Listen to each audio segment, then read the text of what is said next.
There's been a lot to celebrate lately in the move towards gender equality. Just yesterday, Charlie Baker signed a pay equity bill into law in Massachusetts, hailed as the strongest in the country. For the first time ever, women are joining the ranks of the military elite and becoming Army Rangers. Pope Francis just formed a special commission with the aim of women playing bigger roles in the Catholic Church. And as you may have heard once or twice over the past week, for the first time ever, a woman was nominated for president by a major party. Oh, and we saw the ouster of one of the biggest names in media, Fox News head Roger Ailes, after he was accused of sexual harassment serially. But there's much not worthy of celebration, too. Women in the state still earn 83 cents to the dollar men earn. And while a record number of women serve in the U.S. Senate, those 20 work alongside 80 men. And although many celebrated Roger Ailes' ouster, the alleged harassment dates back to the time Anita Hill was believed to have changed the world. So is the cup half empty or half full?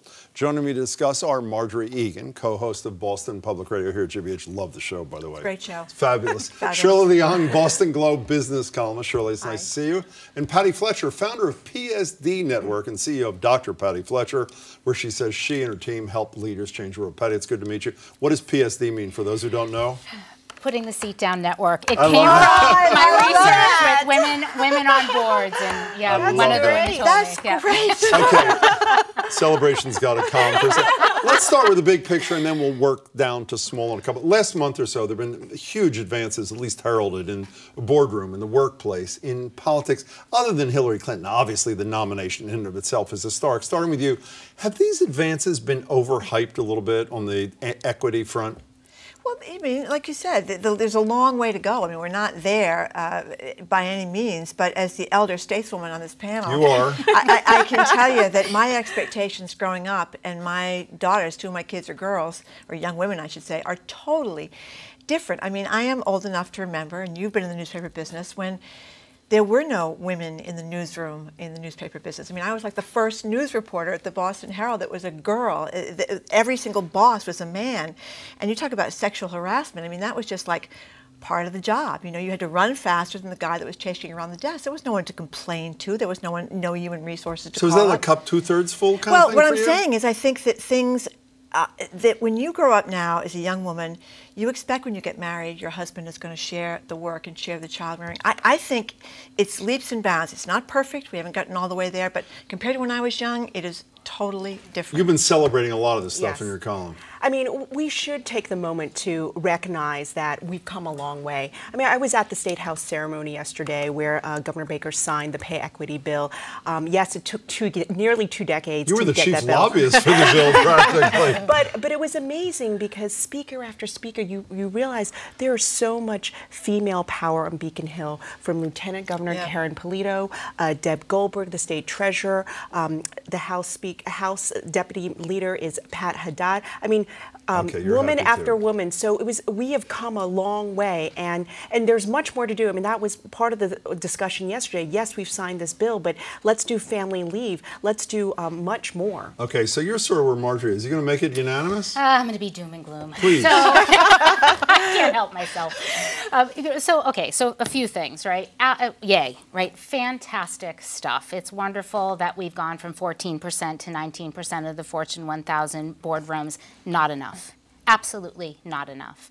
It's not enough that there are guys with the names of John or David who outnumber the number of women in the boardroom. I'm going to rename my children John and David, and they're both girls. 15 of the 100 biggest publicly traded corporations in Massachusetts are called 00s by the Boston Club. Not one woman in the executive Yep. suite, not one woman on the board. That's what you're talking Yes, about, right? it is. It's a huge problem. So can we stay at the workplace for a minute? This equal pay thing. Yes, Yeah. it defines comparable work. Yes, it's the first state in the country, I believe, where it bans employers asking salary history. Yep. But when Stan Rosenberg, who was one of the champions of this, was sitting here the other day, he said it doesn't even mandate equal pay. It mandates a process. It doesn't even require that you three are paid as much as a man doing comparable I mean, work. it's complicated to implement a law like this. It is a great start, and It's 2016.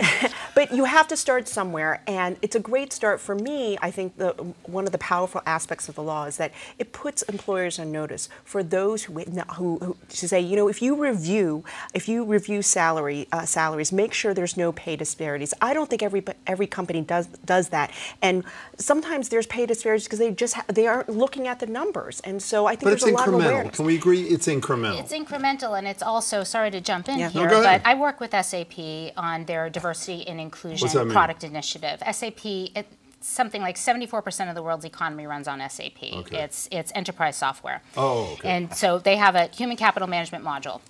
So this is how businesses do business, right, on something like SAP.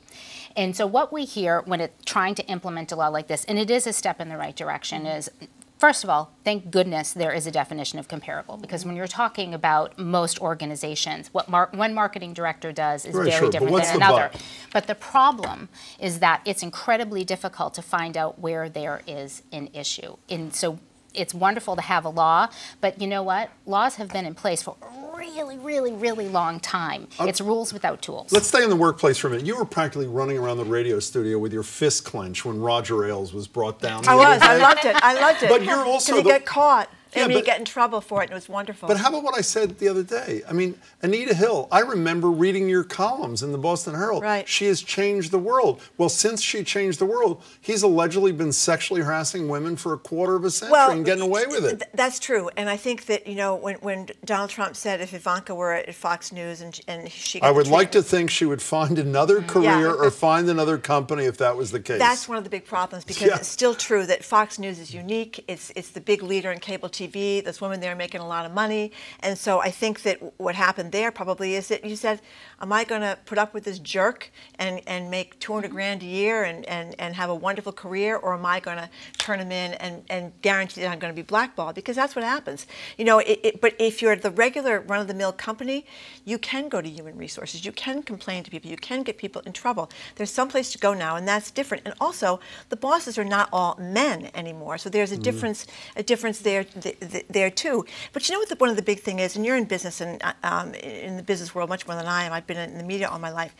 But one of the big problems that we still haven't solved is a lot of these big jobs want you to work 90 hours a week. Yeah. And a lot of women, when they have kids, say, what am I doing? Yeah. Why am I working 90 hours a week? What is the point? Let my husband work 90 hours a week. You hit the nail on the head. Yeah. We have the same status quo for industry that we did over 100 years ago, right? And it's not just women, it's millennial men. It's a huge, huge issue. It's a huge issue. Before we go, I want to get back to this 90-hour thing, because it seems to me that's one of the obstacles to huge progress. I want to ask you that. But quickly, since I mentioned Hillary Clinton, of course it's this huge thing. We don't know if it's transformative yet. We're supposed to have a post-racial America after the first black president. We don't know what impact this is going to have, other than a lot of little girls, as we read in your great piece the other day, being really happy last Thursday night, right? I think they have a model, another model for them, and it's not going to happen overnight. Progress is not going to happen overnight. It's going to take some time, and I think what's changed now is that you have men at the table more than before, and I think men are still in charge. And if you need to get, and there was a lot of discussion of that yesterday, trying to get men at the table to help women move forward. And that's where the movement is now, and that's where it needs to be. Speaking of a table that's only been men, very quickly, since you were voted the top religion columnist in America last year, thank you, you Jim. actually were, Pope says commission's going to look into women deacons. Well, you know, I mean, really, it is about time. We should have women priests, but deacons, I suppose, is a tiny little step forward. Okay. There's crumbs from the table. Okay, so very quickly, you mentioned the 90-hour thing. Is that one of the greatest? Quickly, we have to get on the list. What's the single greatest obstacle to more than incremental change? You have 15 seconds late each. Is it that expectation? Well, I think it is. There's only 24 hours a day. Somebody's got to raise the children, and you can't pay someone forever to raise your kids, especially when they become teenagers. What's the obstacle you'd identify? Social change. You have to get men to stay at home more, men to pick up a lot of responsibilities at home, because that is left to the women now. So you have to get men at the table at home to help women advance at work. Okay, my fellow cynic, you can end this. Go ahead. Yeah, but we're doing very much like what we read about at Fox. We're putting it on the women and on the men. We have got to rethink how business is done. Chairman all the way down, rethink culture, rethink how business is done. People can do business anywhere.